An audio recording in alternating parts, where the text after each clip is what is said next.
Hey everyone, how are you? My name is Alex and welcome to my channel. So this is going to be the first video of several videos that I will do about this ecosystem tank that you see in front of me. So this is not a typical Diana Wallstad tank. As a matter of fact, it's not a Diana Wallstad tank at all because it contains the filter that you see in the back there, the UV light, and the water heater. So this, I wouldn't call this a high-tech setup because it's not really high-tech. It's just a filter and a UV light and a water heater, which are pretty standard. But this is a planted ecosystem tank. So I'm not really going to go into a huge amount of detail about the specific components of everything living in this tank because I think that just will be really boring, and also I have a tendency to ramble when I start talking about the animals and their personalities. So instead, if you leave me some questions in the comment section about the different things that you see here, I will answer those questions happily. Like, I love to talk about these snails and about the betta fish and about everything that's in here. So like I get such a kick out of talking about this tank, so I would be happy to do that. So in any case, let's talk about, or let's tell the story of how I acquired this tank in the first place. So last year, my boss at my job bought a betta fish for every single one of our classrooms. And me being the teacher that I am and the science and nature lover that I am, I was really upset about the fact that she had bought these betta fish with these tiny little plastic tanks that were like maybe about that big. Very tiny, like 1/8 the size of this aquarium here. This is a 15 by 15, 15 inches by 15 inches cube. It's a pretty big tank. It's about 16 gallons. What she bought was like maybe half a gallon at the most, which is horrible. The poor thing didn't come with anything. It was just an empty tank. There were no tank decorations, no gravel, well, there was a filter, but that was it. And the filter was too powerful to put in there anyway because it was upsetting him. So it was like, this poor baby betta, I felt horrible for him. And when we were doing our meeting with the parents, we had a day that we were meeting with each parent individually. This mother who I was talking to, I told her, I'm really upset about the setup for this fish because I did not like showing this parent this tiny tank for this poor fish. So she said that, her family had recently upgraded their aquarium and they had a leftover aquarium that they had no use for. And I'm like, okay, cool. And she offered to donate, and I'm like, okay, cool. And offered to clean it, and I was like, okay, cool. And about 3 or 4 weeks later, finally brought it. So once she brought it, I ordered everything. And originally, I was just going to do like a regular standard fish tank that would be extremely high maintenance and difficult to deal with. But then I started looking into how, deeper and deeper into how people take care of betta and what's really best for them. Because I wanted to do something that was cool, like what I do for my aquatic turtles and for my boa constrictor, because I'm no stranger to exotic pets. And so through my research, I discovered Wallstad tanks, and I'm like, oh, it becomes self-sustaining, like what I've done with my turtles, as best as you could do with aquatic turtles. And I'm like, yeah, I want to do that. Absolutely. That's going to be fun to set that up with my students. And yes, me and my 3-year-old students really did set up that tank with all the plants and all the decor and everything. And here's a video of what the tank looked like when it was done, when we were done with it. We finished it today.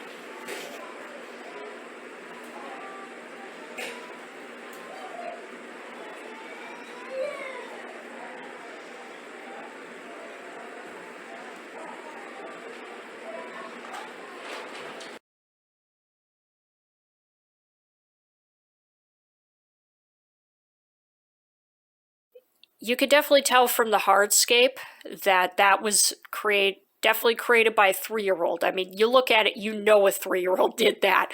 And that's like the best part of it, you know. And that betta fish that's in there, that plakat, his name was Queen. What happened was, or his name is Queen because he's still alive. But what happened was, I'd gotten that castle hide because that was what was available in the pet store at the time, and he needed somewhere to hide. So while he was in that stupid little plastic container thing, and so we were convinced because his fins were so tiny and because he was so small that he was a girl. So the kids kept asking me, is he a queen or is she a queen? And I'm like, yeah, sure. And eventually his name became Queen. And then we found out he was a boy and we just accepted that his name was Queen. The kids, you know, one of my students in particular, you know, she'd come by and she'd be like, his name is Queen. He's a boy and he has a queen name. And she was very serious about that. And if anybody tried to challenge it, she would really give them a talking to. So I thought that was pretty awesome. In any case, so the tank just, it did so good. You know, I had red root floaters in there that were bright red, you know, because me and the students had just taken care of the tank so well. And the beauty of it was like they started flowering, which was so cool because it's really hard to achieve that in an aquarium. So to be able to do that, we were proud of ourselves. And so my boss kept hassling me about the aquarium. She kept trying to claim that she had no idea I was doing this tank in my room, which, like, I had given them plenty of resources and literature about what was going to happen. They knew I was going to do this. They gave me permission to do it. And they just acted like they never had. And it was really funny because it's like, you gave me written permission. Kingsley, I hope you're not planning on biting Winston, because I will be very upset if you do that. I don't know why I was just talking to him. He can't hear me. Anyway, I don't know if you can see it there, but he's bearding at Winston. I mean, Winston's a really big snail in comparison to Kingsley, so he's challenging the snail. That's really funny. Anyway, it's totally normal for a betta to do that.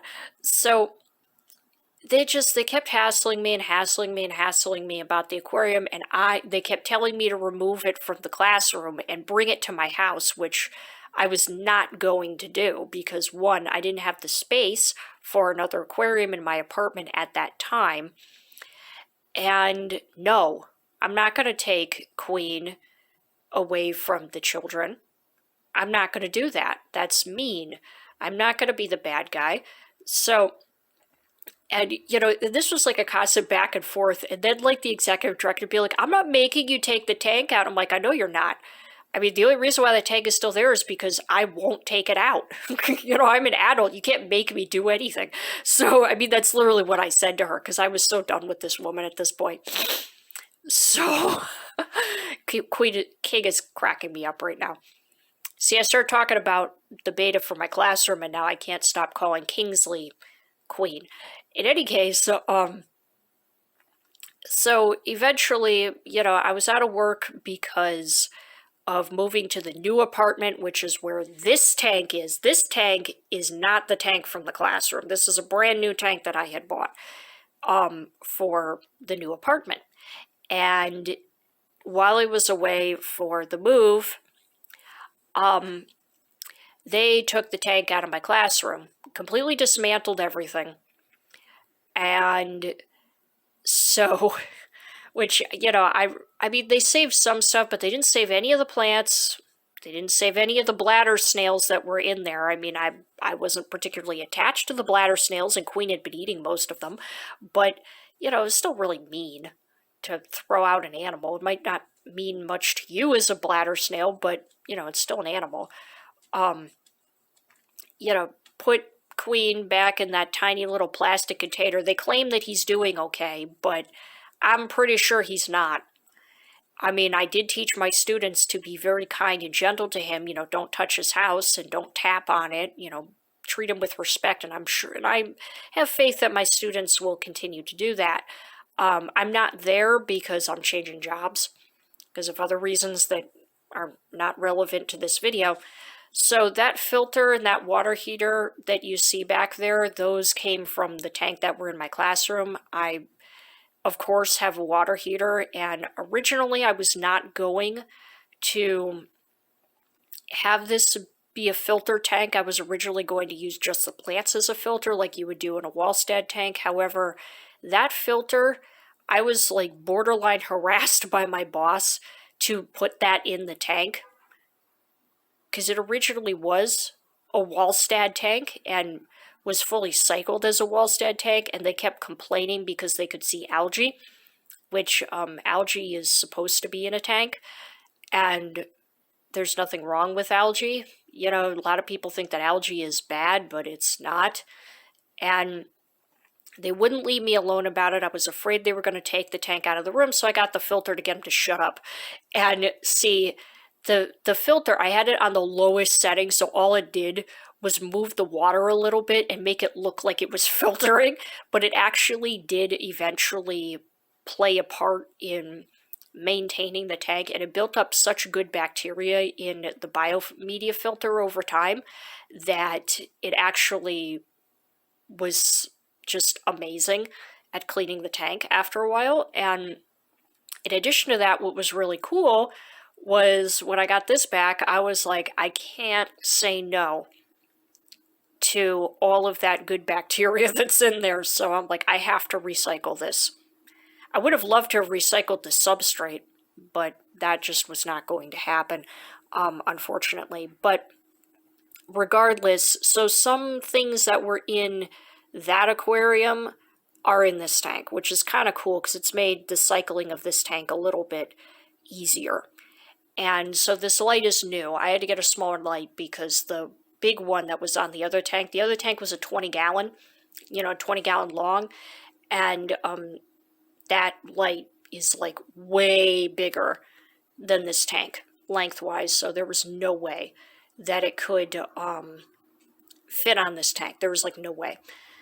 So that's why I have the smaller light. But other than that, I was able to reuse the filter and the water heater, which is pretty cool. I'm glad I was able to reuse things. I like to recycle.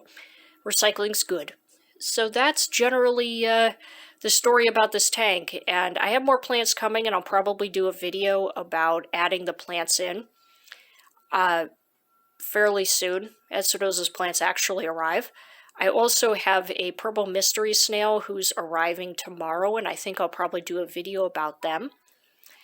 And yeah, so I'm looking forward to sharing all kinds of content about this tank in the future and showing how it evolves. It's only 2 weeks young right now, or 2 weeks old right now, so not really a lot has happened. It hasn't really evolved much, but it will. It'll change a lot. It'll be kind of fun to come back a few months from now and watch this video and compare it to like the most recent content, because it'll be like, whoa, that's different. Like you're going to see a dramatic change, especially as the dwarf water lettuce populates or propagates, whatever the correct term is. I don't know. So anyway, I want to thank you guys so much for watching. I hope you enjoyed, and if you did, then feel free to subscribe, comment, and like if you want to see more. And as always, I will see you guys next time.